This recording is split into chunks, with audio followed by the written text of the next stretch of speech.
हरे कृष्णा। ओम श्री महालक्ष्मी नमः।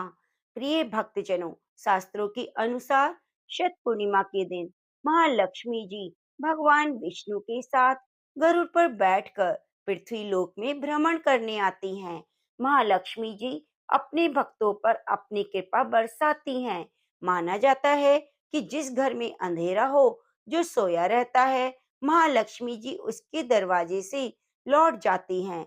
महालक्ष्मी की कृपा से लोगों को कर्ज से मुक्ति मिलती है, तो इसी कारण इस पूर्णिमा को कर्ज मुक्ति पूर्णिमा भी कहते हैं। शरद पूर्णिमा की रात अपने आप में अद्वितीय मानी जाती है, क्योंकि इसे चंद्रमा की सबसे उज्जवल और सौम्य रात कहा जाता है।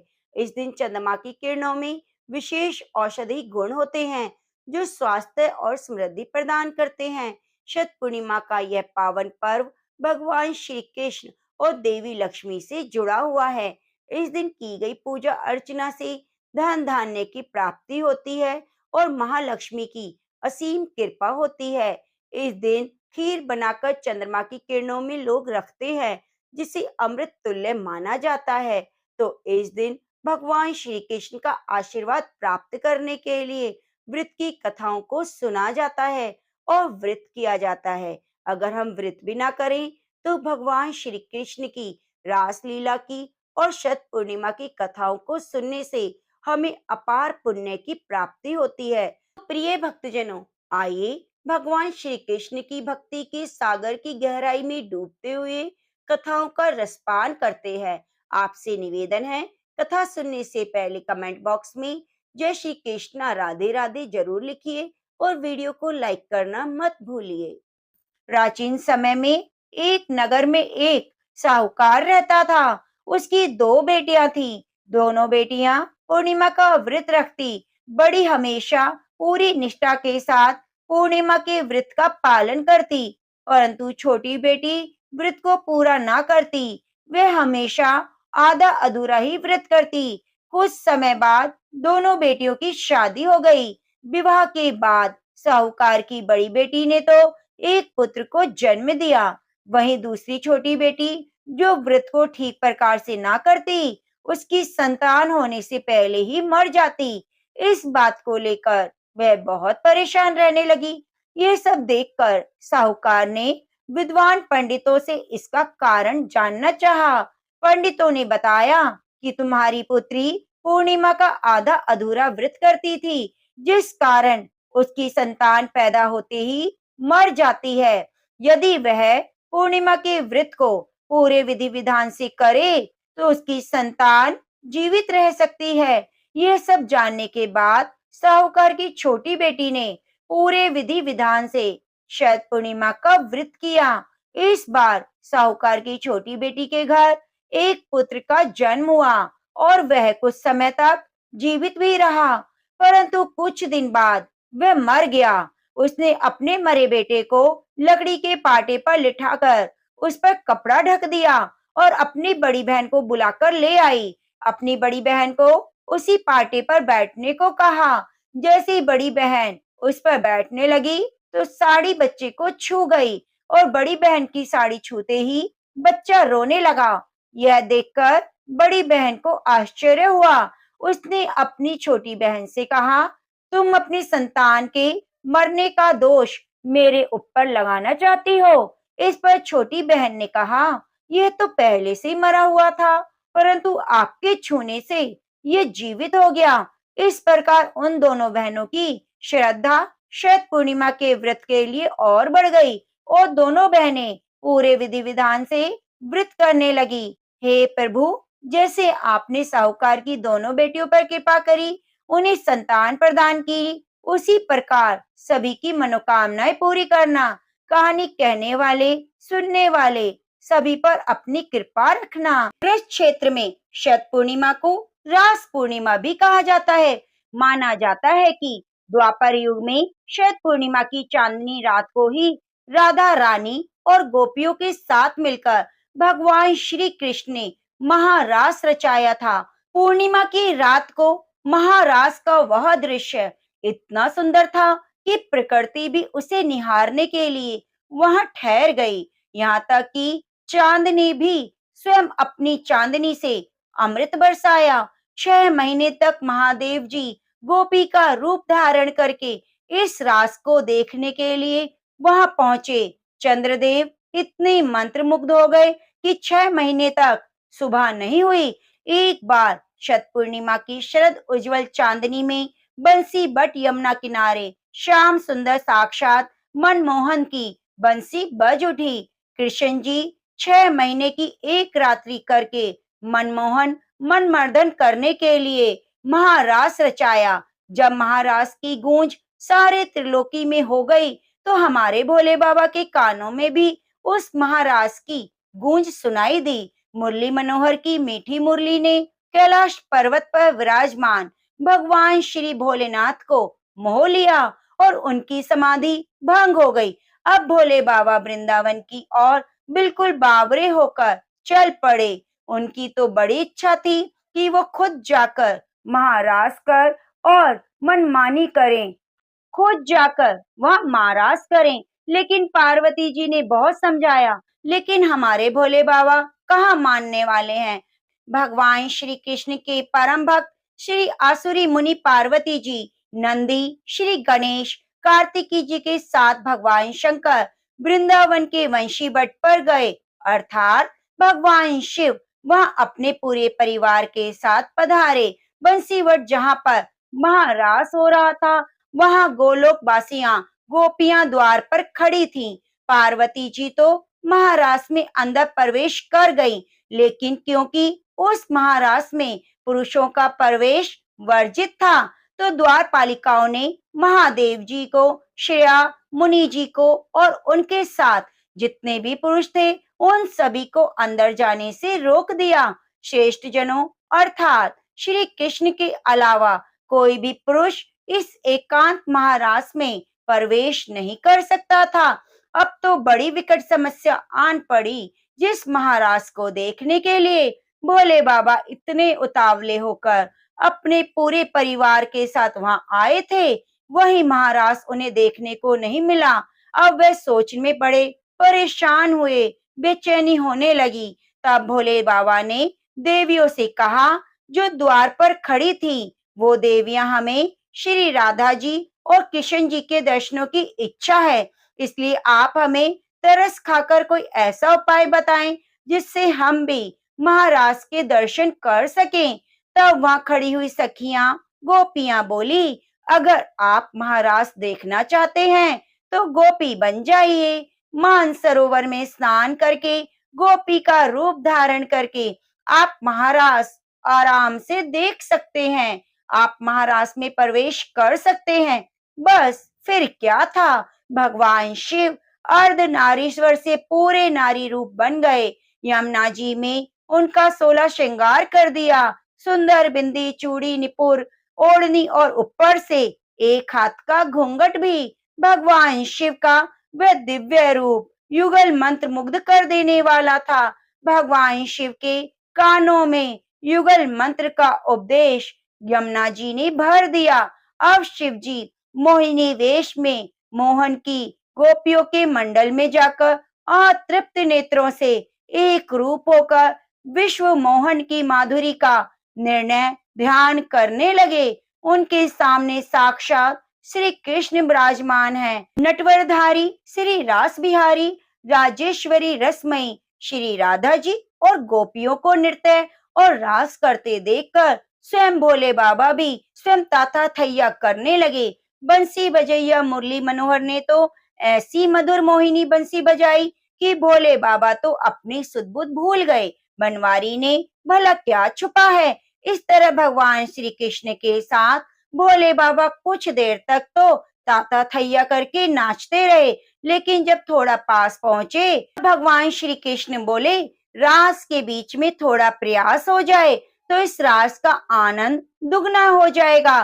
भगवान बोले, अरे गोपियों, तुम तो मेरे साथ बहुत देर से नृत्य कर रही हो, लेकिन मैंने तुम्हारा चेहरा तो अब तक ना देखा, क्योंकि कुछ गोपियों तो यहाँ पर घूंघट में भी हैं। मुझे जरा उनका चेहरा देखना है। आपसे क्या छुपा है, आप देख लो हमारा चेहरा। लेकिन जब भगवान शंकर ने यह सुना तो भगवान शंकर परेशान हो गए। बोले, ये कन्हैया तो रास के बीच में क्या सोच गया? अच्छा भला रास चल रहा था, मुखड़ा देखने की क्या जरूरत आन पड़ी? ऐसे में सोच रहे थे, आज तो कन्हैया मेरी फजीहत करने पर तुला है। भगवान कृष्ण तो कृष्ण हैं, नटखट हैं, सब जानते हैं, पर गोपी वेश में कौन आया है? तो भगवान कृष्ण कहने लगे कि गोपियां, तुम सब पंक्ति में खड़ी हो जाओ और मैं सबके बारी बारी से दर्शन करूंगा। सुनकर भगवान शिव को थोड़ी तसल्ली हुई। भगवान शिव बड़ी चैन की सांस लेकर सोचने लगे, चलो अब तो काम बन गया। यहाँ तो महाराष्ट्र में लाखों करोड़ों गोपियां हैं, मैं सबसे अंत में इस पंक्ति में आकर खड़ा हो जाऊंगा। कन्हैया तो मुंह देखते देखते थक जाएंगे, मेरा नंबर तो आएगा ही नहीं। तब सारी गोपियां जो एक पंक्ति में खड़ी हो गई, सबसे अंत में जाकर भोले बाबा खड़े हो गए। तो कन्हैया की दृष्टि अंत में पड़ी तो कन्हैया है, नटखट हैं, शरारतें भी बहुत करते हैं। जब कन्हैया की दृष्टि अंत में पड़ी तो कन्हैया कहने लगे, अब बारी इधर से नहीं उधर से होगी, यानी बारी हम अंत से शुरू करेंगे। अब भगवान शिव बोले, अरे ये मैं तो पंक्ति के अंत में जाकर खड़ा हो गया था, अब तो पहले मेरा ही नंबर आएगा। अब गोपियों के बीच में भगवान शिव सोचने लगे, चलो कोई दूसरा उपाय सोचता हूँ। ये सोचकर भगवान शिव गोपी के बेस में लंबा घूंघट कर लिया, दौड़कर दूसरी ओर जाने लगे। तो भगवान कृष्ण बोले, अरे गोपी, तुम परेशान मत हो, मैं सबका मुख देखूंगा, लेकिन पीछे खड़ी हुई गोपियों का मुख दर्शन तो बाद में करूंगा।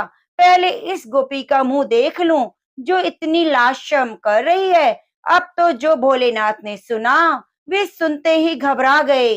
कन्हैया जी पीछे पीछे दौड़ने लगे भोलेनाथ को पकड़ने के लिए। वे तो गोपी के पीछे भागे, गोपी लाज शर्म कर रही थी। जैसे ही उन्होंने गोपी का घूंघट ऊपर किया, कान्हा जी कहने लगे, आओ गोपियों, आओ, आप सबकी जय हो। तो ये है हमारे गोपेश्वर, तो प्रेम से बोलिए, गोपेश्वर महादेव की जय हो। तभी से भोलेनाथ का एक नाम गोपेश्वर महादेव भी पड़ गया। श्री राधा गोपेश्वर महादेव जी की मोहिनी गोपी रूप को देखकर आश्चर्य में पड़ गई। वहां पर खड़ी हुई सारी गोपियां हैरान हो गई। तब कृष्ण कहने लगे, राधे, ये कोई गोपी नहीं, ये भगवान शंकर हैं, जो हमारे महाराष्ट्र में दर्शन करने आए हैं। इन्होंने गोपी का रूप धारण किया। राधा जी हंसते हुए बोली, भगवान शिव, आपने गोपी का रूप धारण क्यों किया? भगवान कहने लगे, आपकी दिव्य रसमयी लीला देखने के लिए, महारास देखने के लिए मैंने गोपी का रूप धारण किया। तो श्री राधा जी ने महादेव जी से वर मांगने को कहा। तो शिव जी ने वर मांगा, हम चाहते हैं कि आप दोनों के चरण कमल में सदा हमारा वास हो। आप दोनों के चरण कमल के बिना अन्यत्र कहीं वास नहीं करना चाहते। तब राधा रानी और कृष्ण जी ने महादेव की इच्छा पूर्ण कर दी। इसके बाद तो इतना सुंदर महारास हुआ कि भगवान कृष्ण ताता थैया करने लगे और भगवान शिव ने सुंदर तांडव नृत्य किया। इसका साक्षात दर्शन सरस्वती भी करना चाहती थी, तो कभी ना कर सकती। महारास में खूब आनंद आया।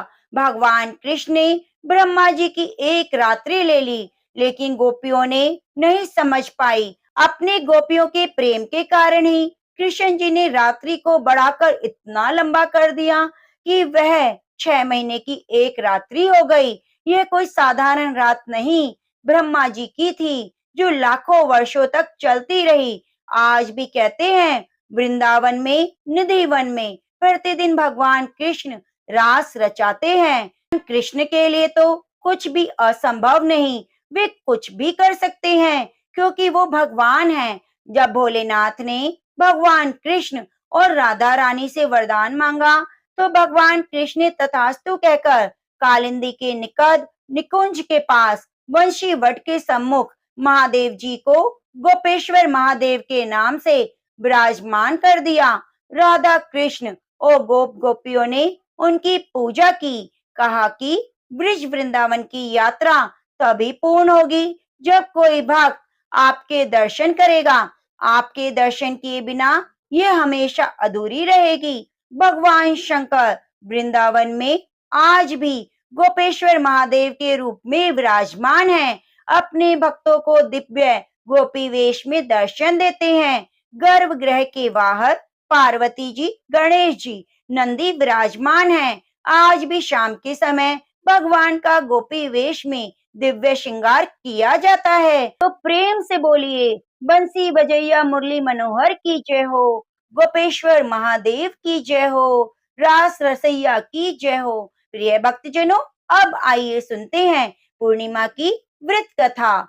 आप इस कथा को पूरा अवश्य सुनिए। समय की बात है, द्वापर युग में मैया यशोदा जी ने भगवान श्री कृष्ण से कहा, हे कृष्ण, तुम सारे संसार के उत्पन्न करता, पोषक और संहार करता हो। आज कोई ऐसा व्रत मुझसे कहो जिसके करने से मृत्युलोक में स्त्रियों को विधवा होने का भय ना रहे। यह व्रत सभी मनुष्यों की मनोकामनाओं को पूरी करने वाला हो। श्री कृष्ण कहने लगे, हे माता, आपने अति सुंदर प्रश्न किया। मैं तुमसे ऐसे ही व्रत का विस्तार से वर्णन करता हूँ। सौभाग्य की प्राप्ति के लिए स्त्रियों को 32 पूर्णमासियों का व्रत करना चाहिए। इस व्रत को करने से स्त्रियों को सौभाग्य संपत्ति मिलती है। यह व्रत अचल सौभाग्य देने वाला और भगवान शिव के प्रति मनुष्य भक्ति को बढ़ाने वाला है। यशोदा जी कहने लगी, हे कृष्ण, सर्वप्रथम इस व्रत को मृत्युलोक में किसने किया, इसके विषय में विस्तार पूर्वक कहो। कृष्ण जी कहने लगे, इस भूमंडल पर एक अत्यंत प्रसिद्ध राजा चंद्रहास से पालित अनेक प्रकार के रत्नों से परिपूर्ण कातिका नाम की एक नगरी थी। वहां पर धनेश्वर नाम का एक ब्राह्मण रहता था। उसकी पत्नी अति सुशीला और रूपवती थी। दोनों ही उस नगरी में बड़े प्रेम के साथ रहते थे। घर में धन धान्य किसी चीज की कमी ना थी। उनको एक दुख था कि उनकी कोई संतान ना थी। इस दुख से अत्यंत दुखी और परेशान रहते। एक समय बड़ा तपस्वी योगी उस नगरी में आया। वह योगी उस ब्राह्मण के घर को छोड़कर अन्य सब घरों से भिक्षा लाकर भोजन किया करता था। रूपवती से वह भिक्षा नहीं लिया करता। उस योगी ने एक दिन रूपवती से भिक्षा न लेकर किसी अन्य घर से भिक्षा ली और किनारे जाकर भिक्षा का प्रेम पूर्वक अन्न खाने लगा कि धनेश्वर ने यह सब कार्य करते देख लिया और अपनी भिक्षा के अनादर से दुखी होकर धनेश्वर योगी से बोला, महात्मन, आप सब घरों से भिक्षा लेते हैं परंतु मेरे घर की भिक्षा कभी न लेते, इसका क्या कारण है? योगी ने कहा, निसंतान के घर की भीख पतितों के अन्न के तुल्य के होती है। जो पतितों का अन्न खाता है वह भी पतित हो जाता है। चूंकि तुम निसंतान हो, अतः पतित हो जाने के भय से मैं तुम्हारे घर की भिक्षा नहीं लेता हूँ। धनेश्वर यह बात सुनकर अपने मन में बड़ा दुखी हुआ और हाथ जोड़कर योगी के पैरों पर गिर पड़ा। आर्द्र भाव से कहने लगा, हे महाराज, यदि ऐसा है तो आप मुझको पुत्र प्राप्ति का उपाय बताएं। आप सर्वज्ञ हैं, मुझ पर अवश्य ही कृपा कीजिए। धन की मेरे घर में कोई कमी नहीं, परंतु मैं पुत्र न होने के कारण अत्यंत दुखी हूँ। आप मेरे इस दुख का हरण करें। आप सामर्थ्यवान हैं। यह सुनकर योगी कहने लगा, हे ब्राह्मण, तुम चंडी की आराधना करो। घर आकर उसने अपनी स्त्री से सब वृत्तांत कहा और स्वयं तप के निमित्त वन में चला गया। वन में जाकर उसने चंडी की उपासना की, उपवास किया। चंडी ने 16वें दिन स्वप्न में दर्शन दिया और कहा, हे धनेश्वर, जा तेरे पुत्र होगा, परंतु वह 16 वर्ष की आयु में मृत्यु को प्राप्त हो जाएगा। यदि तुम दोनों स्त्री पुरुष 32 पूर्णमासियों का व्रत विधि पूर्वक करोगे तो वह दीर्घ आयु होगा। जितनी तुम्हारी सामर्थ्य हो, आटे के दिए बनाकर शिव जी का पूजन करना, परंतु पूर्णमासी आपको 32 ही करनी है। प्रातः काल होने पर इस स्थान के समीप ही तुम्हें एक आम का वृक्ष दिखेगा। उस पर चढ़कर तुम एक फल तोड़कर शीघ्र अपने घर चले आना। अपनी स्त्री से सब वृतांत कहना। ऋतु स्नान के बाद वह स्वच्छ होकर श्री शंकर जी का ध्यान करके उस फल को खा लेगी। तब शंकर भगवान की कृपा से उसको गर्भ हो जाएगा। जब वह ब्राह्मण प्रातःकाल उठा तो उसने उस स्थान के पास ही एक आम का वृक्ष देखा जिस पर एक अत्यंत सुंदर आम का फल लगा हुआ था। उस ब्राह्मण ने उस आम के वृक्ष पर चढ़कर उस फल को तोड़ने का प्रयत्न किया, परंतु वृक्ष पर कई बार प्रयत्न करने पर भी न चढ़ पाया।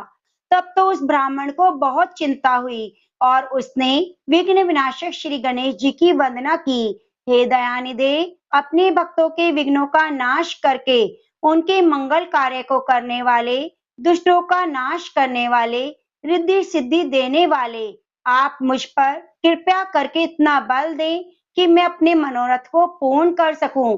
इस प्रकार गणेश जी की प्रार्थना करने पर उनकी कृपा से धनेश्वर वृक्ष पर चढ़ गया और एक अति सुंदर आम का फल देखा। उसने विचार किया, जो वरदान से फल मिला था वह यह है, यह कोई और फल दिखाई नहीं देता। उस धनेश्वर ब्राह्मण ने जल्दी से फल को तोड़कर अपनी स्त्री को लाकर दिया और उसकी स्त्री ने अपने पति की कथा अनुसार उस फल को खा लिया और गर्भवती हो गई। देवी जी की असीम कृपा से एक अत्यंत सुंदर पुत्र उत्पन्न हुआ। उसका नाम देवीदास रखा गया। माता पिता के हर्ष और शोक के साथ वह बालक शुक्ल पक्ष के चंद्रमा की भांति अपने पिता के घर में बढ़ने लगा। भवानी की कृपा से वह बालक बहुत ही सुंदर, सुशील और विद्या पढ़ने में बहुत निपुण हो गया। दुर्गा जी की आज्ञा के अनुसार उसकी माता ने 32 पूर्णमासी का व्रत रखना आरंभ कर दिया था, जिससे उसका पुत्र बड़ी आयु वाला हो जाए। 16वां वर्ष लगते ही देवीदास के माता पिता को बड़ी चिंता हो गई कि कहीं उनके पुत्र इस समय मृत्यु को प्राप्त ना हो जाएं। इसलिए उन्होंने अपने मन में विचार किया, यदि यह दुर्घटना उनके सामने हो गई तो वे कैसे सहन करेंगे। उन्होंने देवीदास के मामा को बुलाया और कहा, हमारी इच्छा है कि देवीदास 1 वर्ष तक काशी में जाकर विद्या का अध्ययन करे और उसको अकेला भी नहीं छोड़ना चाहिए। इसलिए तुम साथ में चले जाओ और 1 वर्ष के बाद इसको वापस लौटा लाना। सब प्रबंध करके उसके माता पिता ने काशी जाने के लिए देवीदास को एक घोड़े पर बिठाकर उसके मामा को उसके साथ कर दिया, किंतु यह बात उसके मामा और किसी को पता नहीं थी। धनेश्वर ने सपत्नीक अपने पुत्र की मंगल कामना और दीर्घायु के लिए भगवती दुर्गा की आराधना और पूर्णमासी का व्रत आरंभ कर दिया। इस प्रकार बराबर 32 पूर्णमासी का व्रत पूरा किया। कुछ समय बाद एक दिन वह दोनों मामा भांजे मार्ग में रात्रि बिताने के लिए किसी ग्राम में ठहरे हुए थे। उस दिन उस गांव में एक ब्राह्मण की अत्यंत सुंदरी, सुशीला, विदुषी, गुणवती कन्या का विवाह होने वाला था। जिस धर्मशाला के अंदर वर और उसकी बारात ठहरी हुई थी, उसी धर्मशाला में देवीदास और उसके मामा भी ठहरे हुए थे। संयोगवश कन्या को तेल आदि चढ़ाकर मंडप आदि का कृत्य किया गया तो लग्न के समय वर को धनुर्वात हो गया। वर के पिता ने अपने कुटुंबियों से परामर्श करके निश्चय किया कि यह देवीदास मेरे पुत्र जैसा है, इसको सुंदर भी है, मैं इसके साथ लग्न करा दूं और बाद में विवाह के अन्य कार्य मेरे लड़के के साथ हो जाएंगे। ऐसा सोचकर वह देवीदास के मामा से जाकर बोला, तुम थोड़ी देर के लिए अपने भांजे को हमें दे दो, जिससे विवाह के लग्न का सब कृत्य सुचारू रूप से हो सके। तब उसका मामा कहने लगा, जो कुछ भी मधुपर्क आदि कन्यादान के समय वर को जो भी धन मिले वह सब हमें दे दिया जाए, तो मेरा भांजा इस बारात का दूल्हा बन जाएगा। यह बात वर के पिता ने स्वीकार कर ली। उसने अपने भांजे को वर बनने के लिए भेज दिया। उसके साथ सभी विवाह कार्य रात्रि में विधि पूर्वक संपन्न हो गए। पत्नी के साथ वह भोजन न कर सका और मन में सोचने लगा, न जाने यह किसकी स्त्री होगी। वह एकांत में इसी सोच में गर्म निश्वास छोड़ने लगा और आंखों से आंसू भी आ गए। तब बधू ने पूछा, क्या बात है, आप इतने उदासीन और दुखी क्यों हो? तब उसने सभी बातें वर के पिता और मामा में जो हुई बता दी। तब कन्या कहने लगी, ब्रह्म विवाह के विपरीत कैसे हो सकता है? देव ब्राह्मण अग्नि के सामने मैंने आपको ही अपना पति बनाया है, इसलिए आप ही मेरे पति हैं। मैं आपकी ही पत्नी रहूंगी, कदापि किसी अन्य की नहीं। तब देवीदास ने कहा, ऐसा मत करिए, क्योंकि मेरी आयु बहुत थोड़ी है। मेरे बाद आपकी क्या गति होगी, इन बातों को अच्छी तरह विचार लो। परंतु वह दृढ़ विचार वाली थी। बोली, जो आपकी गति होगी वह मेरी होगी। हे स्वामी, आप उठिए, भोजन करिए, आप निश्चय ही भूखे होंगे। इसके बाद देवीदास और उसकी पत्नी ने भोजन किया। शेष रात्रि वे सोते रहे। प्रातःकाल देवीदास ने अपनी पत्नी को 3 नगों से जड़ी हुई एक अंगूठी दी, एक रुमाल दिया और बोला, हे प्रिय, इसे लो, संकेत समझकर स्थिर चित हो जाओ। मेरा मरण और जीवन जानने के लिए एक पुष्प वाटिका बना लो, उसमें सुगंधित वाली एक नव मल्लिका लगा लो, उसको प्रतिदिन जल से सींचा करो, आनंद के साथ खेलो कूदो, उत्सव मनाओ। जिस समय जिस दिन मेरा मरना प्राण होगा, वे फूल सूख जाएंगे। जब वे हरे हो जाएं, तो जान लेना कि मैं जीवित हूँ। यह बात निश्चय करके समझ लेना, इसमें कोई संशय नहीं है। यह समझाकर वह चला गया। प्रातःकाल होते ही वहां पर गाजे बाजे बजने लगे। जिस समय विवाह के कार्य समाप्त करने के लिए वर और बाराती मंडप में आए, तो कन्या ने वर को भली प्रकार से देखकर अपने पिता से कहा, यह मेरा पति नहीं, मेरा पति वही है जिसके साथ रात्रि में मेरा पानी ग्रहण हुआ था। इसके साथ मेरा विवाह नहीं हुआ। यह वह नहीं है। यदि है तो बताए, मैंने इसको क्या दिया? मधुपर्क और कन्यादान के समय जो मैंने भूषण दिए, उन्हें दिखाए। रात में मैंने क्या गुप्त बातें कही थी, वे सब सुनाए। पिता के कथा अनुसार वर को बुलाया गया। कन्या की यह सब बातें सुनकर कहने लगा, मैं कुछ नहीं जानता, और लज्जित होकर अपना अपमानित मुंह लेकर चला गया। सारे बाराती भी अपमानित होकर वहां से लौट गए। भगवान कृष्ण बोले, हे माता, इस प्रकार देवीदास काशी विद्या अध्ययन के लिए चला गया। जब कुछ समय व्यतीत हो गया, तो काल से प्रेरित होकर एक सर्प रात्रि के समय उसको डसने के लिए वहां आया। उस विषधर के प्रभाव से उसके शयन का स्थान चारों ओर से विष की ज्वाला से विषैला हो गया, परंतु वृत्त राज के प्रभाव से उसको काटने ना पाया, क्योंकि पहले ही उसकी माता ने 32 पूर्णिमा का व्रत रखा था। इसके बाद मध्याह्न के समय स्वयं काल वहां पर आया। उसके शरीर से प्राणों को निकालने का प्रयत्न करने लगा, परंतु वह भी मूर्छित होकर पृथ्वी पर गिर पड़ा। भगवान की कृपा से उसी समय माता पार्वती शंकर जी वहां आ गए। उसको मूर्छित दशा में देखकर पार्वती जी ने भगवान शंकर से प्रार्थना की, हे स्वामी, इस बालक की माता ने पहले 32 पूर्णिमा का व्रत किया था, जिसके प्रभाव से हे भगवान, आप इसको प्राण दान दें। भवानी के कहने पर भक्त वत्सल भगवान शिव ने उसको प्राण दान दे दिया। इस व्रत के प्रभाव से काल को भी पीछे हटना पड़ा और देवीदास स्वस्थ होकर बैठ गया। उधर स्त्री काल की प्रतीक्षा करती रही। जब उसने देखा पुष्प वाटिका में पत्र पुष्प कुछ भी नहीं रहे, तो वह बहुत दुखी हुई और आश्चर्य हुआ। जब वह वैसे ही हरी भरी हो गई, तो जान गई कि वे जीवित हो गए हैं। यह देखकर वह बहुत प्रसन्न मन से अपने पिता से कहने लगी, पिताजी, मेरे पति जीवित हैं, आप उनको ढूंढिए। जब 16वां वर्ष व्यतीत हो गया, तो देवीदास भी अपने मामा के साथ काशी से चल दिया।